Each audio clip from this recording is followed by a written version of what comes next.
कधी-कधी आईची एक छोटीशी इच्छा आपल्या घाईगडबडीत मागेच राहते ना, आज तसंच काहीसं झालं. पण शेवट खूप खास हॅलो होता. एव्हरीवन. आजचा ऑफिसचा दिवस खूप हेक्टिक होता बरं का. आणि दमून मी एकतर खूप उशिरा घरी आले होते. जवळपास 8:30-9 वाजले होते.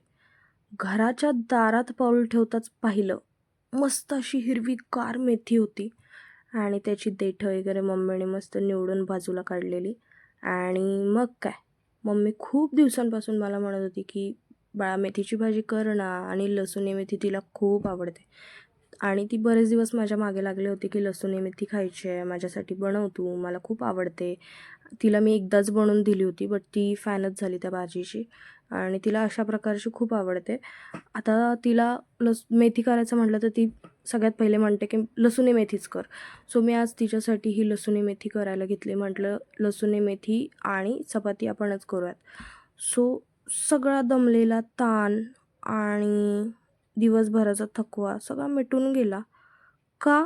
ते तुम्ही शेवटला बघालच आमचा आनंद किती आहे ते.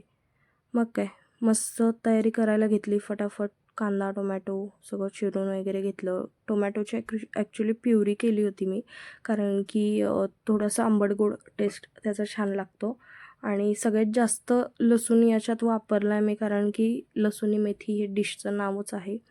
लसूण खूप जास्त वापरल्याने त्याचा जो एक वेगळाच टेस्ट आहे तो येतो. आणि छान होती अशी पण मेथी. खूप वेगळ्या वेगळ्या प्रकारची मी मेथी बघितली आहे, केली पण आहे. पण अशी लसूणी मेथी मला पण जाम आवडली. मी कुकिंग मला आवडतं, म्हणून मी नवीन नवीन काही ना काही शिकत राहते. आमच्यामध्ये असं पहिल्यांदा केली आहे मी, म्हणून सगळ्यांना जास्त आवडते. तुम्ही पण करून खाता का अशा प्रकारची लसूणी मेथी? आणि जर नसेल केली कधी, तुमच्या घरात कोणी आहे तर तुम्ही नक्की करून बघा. आणि मग काय, लसूणी मेथी केली, सोबत म्हटलं चपात्या पण करून घ्यावं. गरम गरम ताट मी मम्मीसाठी तयार करायला घेतलं, कारण की एक दिवस तिच्यासाठी गरम गरम ताट जाणं तर बनतंच, कारण की रोज ऑफिसला जाताना झोपेतून उठले नाही तर माझ्यासाठी नाश्ता तयार असतो. आयतं ताट हातात मिळतं.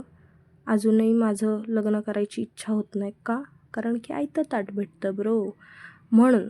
आणि खरंच मम्मी खूप काळजी घेते माझी, मलाही काही कामाला हात लावून देत नाही.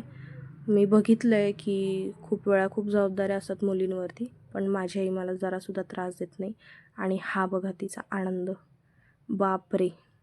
सगळाच थकवा, ताण, रुसवा एका झटक्यामध्ये गायब होतं बरं का. तुम्ही करता का तुमच्या आईवडिलांसाठी कधीतरी काहीतरी असं स्पेशल?